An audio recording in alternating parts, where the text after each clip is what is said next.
So, ito na po yung mga soon to be breeder natin. Nasa month old na po sila at saka 10 days. Ayan, medyo malalaki na. Kasikin, isa na pong magandang araw po sa ating lahat. Ito pa rin yung Ultimate Kasikin, Ken Modesilio po.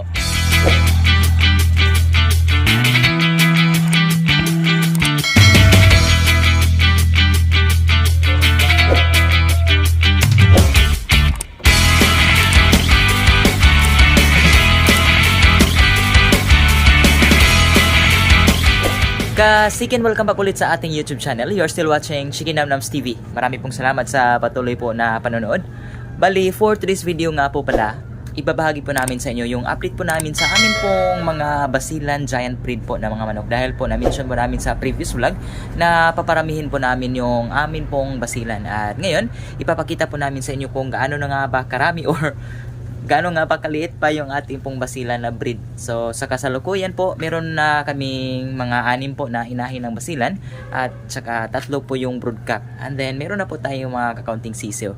So bago nga pala tayo pumunta sa amin pong main content ngayon, so ipapakita po namin pala sa inyo kasi kahapon po, ayan, so pumunta kami ng Bugo at bumili kami po ng patoka. So ito nga pala yung ginagamit natin sa breeders natin. Ayan, so Galimax 2 Plus po. So meron na po itong crack corn, mga trigo, mga green peas. So and then may pellets na rin po. So magandang patoka po sa manok. And then dito rin sa kabila po, meron tayo ditong GF2K. So yan po yung hitsura ng ating GF2K from Popular Feeds po. So ayan, ito po, mayroong developer na rin po ito. So ang GF2K po ay ginagamit po namin sa mga sisiyo po namin na month old hanggang 5 months old. At ito naman para sa mga breeders. So ang dalawang sako po ay good only for 1 month na po ito dahil nga medyo malaki rin po yung kain ng ating mga Basilan at saka Shamu. So nasa around 900 grams per day po ang kainan nila. So which is napaka lakas talaga ng kanilang kain. So ayun. Sa aming mga previous vlog, napakita po kami ng mga mixture po namin ng mga patoka. So sa ngayon hindi pa namin na-apply kasi nga wala pa kami mga sisiw po ng mga Shamu. So ngayon, ito po yung feed. So ito rin po ay bunga o resulta po ng mga bininta namin ng mga Basilan ng mga sisiw sapagkat last week po ay nagbenta po kami ng mga stag. So ngayon, ay diretso na tayo sa ating pong Basilan. Puntahan natin. Meron tayong isang Basilan dito na inahin na naglilimlim na. I think nasa around 12 or 13 eggs. Hindi tayo sigurado. So ipapasilip ko lang po sa inyo. Bali, the other day po ay kinuha na po namin yung kanyang kapares dito, yung tandang. So pasukin natin kasikin. Nandito po siya sa loob. Atin siyang tingnan kung komportable ba siyang naglilimlim dito. Ayan, kanina lumabas po siya kumain ng agahan. Ayan. Okay, ayan siya. So pure Basilan po yan. So hintay-hintay lang tayo, abang-abang kasi on February mapipisa na po yung kanyang mga itlog na nilimliman. Okay. So ayan po yung una nating hen, naglimlim po. So puntahan natin yung iba pa nating mga hen. Okay, samahan niyo po ako kasikin. Diretso lang tayo dito. Kanina ay makulimlim na ang kalangitan at ngayon naman biglang uminit. So good thing hindi po ulan ngayon. Okay. Ayan, so dito sa loob meron tayong inilagay dito na Basilan din. Ayan. So yun po si Basilio, ang ating main broodcock. Suhin natin para makita natin ng malapitan. Okay. So again, isa na yung napakita natin. Pangalawa po nating inahin ay nandito. Ayan, so ito ay 2 weeks po from hatching. So after 1 week po ng kanyang sisiw ay hiniwalay na natin siya. Siya rin po ay may balbas dahil nga anak po ito ni Basilio.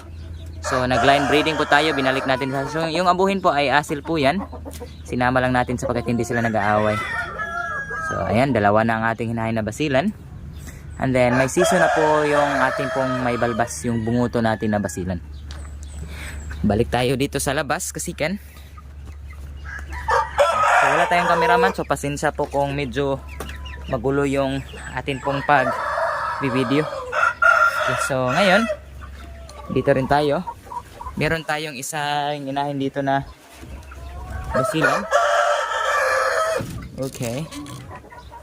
Naglilimlim na rin po ito. Mayroon itong 12 itlog. Ayan po siya. Itim din. So mga basilan natin ay mga purely black pa po. Wala tayong ibang kulay. So hopefully makapuproduce po tayo ng ibang kulay. Meron na tayong mga sisiyo na iba po yung kulay. So hopefully nga makapuproduce tayo ng mga kulay siguro or okay. So dito naman tayo.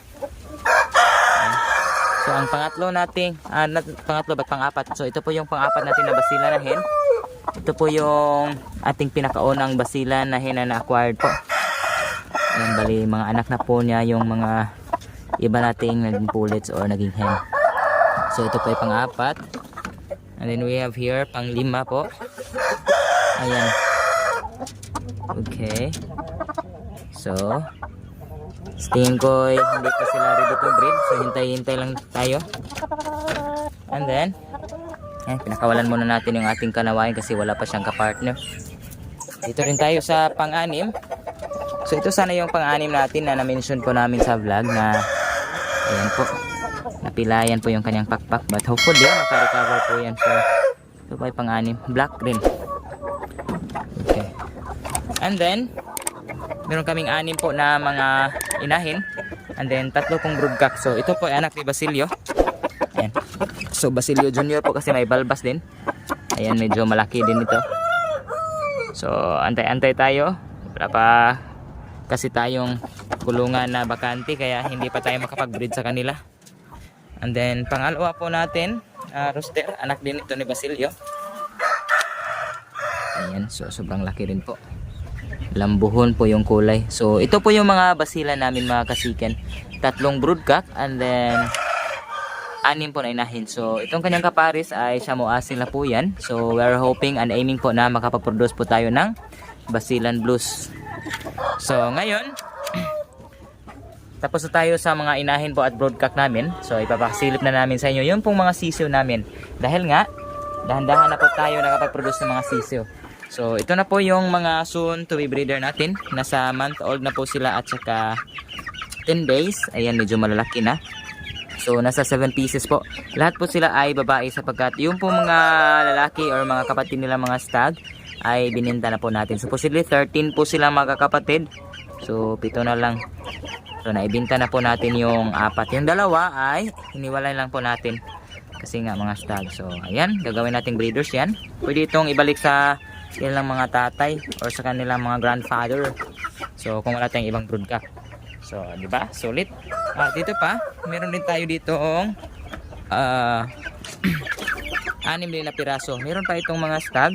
So ito ay for share po ang mga stag dito. I think 2 na lang or 3 ang stag. Hindi ko pa masyadong sure kung ilan na lang stag na titira dito. Hindi rin sila pwedeng ihalo doon sa kabilang border kasi nagtutukaan sila. Medyo natatapang yung mga basila natin.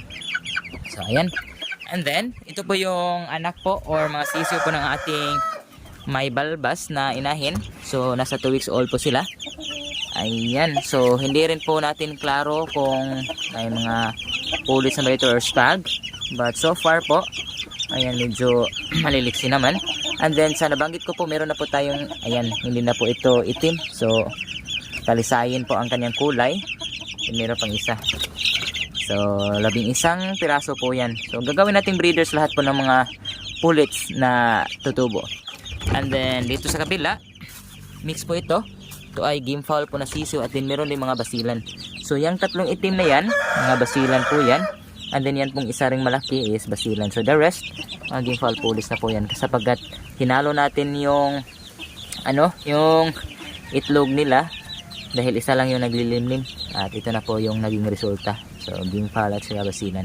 So halata naman yung mga basilan sapagkat mas malalaki po sila kaysa sa game fowl. So yung 2 maliit po nasa mga around 4 days pa po sila. So okay. Dito rin hopefully hindi sila magtutukaan para together po sabay silang lalaki at magagawa natin sila mga broodcock. So anak po rin ito ni Basilio, ngunit yung kanilang ina ay Shamu. So ito po yung tinatawag nating Shaba chicken mga kasiken. Mixture po or crossbreed po ng basilan at saka Shamu. Kung napansin nyo, medyo matataba, mahaba yung mga binti. Then yung mga mukha nila mga malalaki. So medyo upwing din sila. Meron silang kaunting characteristic po ng Shamo Bat. Again, yung mukha nila is ayan, basilan po na basilan. So 5 piraso po, 4 ang lalaki at 1 lang po yung babae.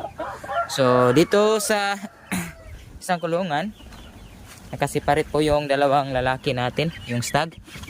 Ayan, so for sale po sila. Kunin natin yung patubigan nila. Ayan. So nasa 500 each po ang binta namin dito sa kanila. But kung hindi po namin ito bininta pa muna dahil nga iba yung kulay, so gagawin nating broodcock. Ayan. So 2. Okay. Right. So mga kasiken, ayun nga ang update po namin sa amin pong mga basilan. Kung napapansin nyo, yes, unti-unti na po namin naparami. Hopefully this year po ay maparami na natin at mahit na po natin yung target na 50 heads po na mga inahin. At kahit nasa 10 lang po na mga broodcock po yung ating gagamitin. Bali, meron po kaming kakilala po from Sugod, Cebu po. So nagpa-reserve na po kami doon ng 30 pieces po na basilan kasi meron din siyang basilan para po atin pong infuse dito sa ating mga basilan sapagkat amin pong na-observe po yung mga anak po kadalasan ng aming basilan dito ay mga stag. Marami talaga mga stag, mga lalaki. So subukan nating infuse ng iba pang lahi ng basilan para po mas maganda po yung resulta. So ngayon kasiken ay unti-unti na nating natupad at nagagawa po yung atin pong dream. So patungkol po sa basilan farming. So hopefully po ay nag-enjoy na naman po kayo sa amin pong another video.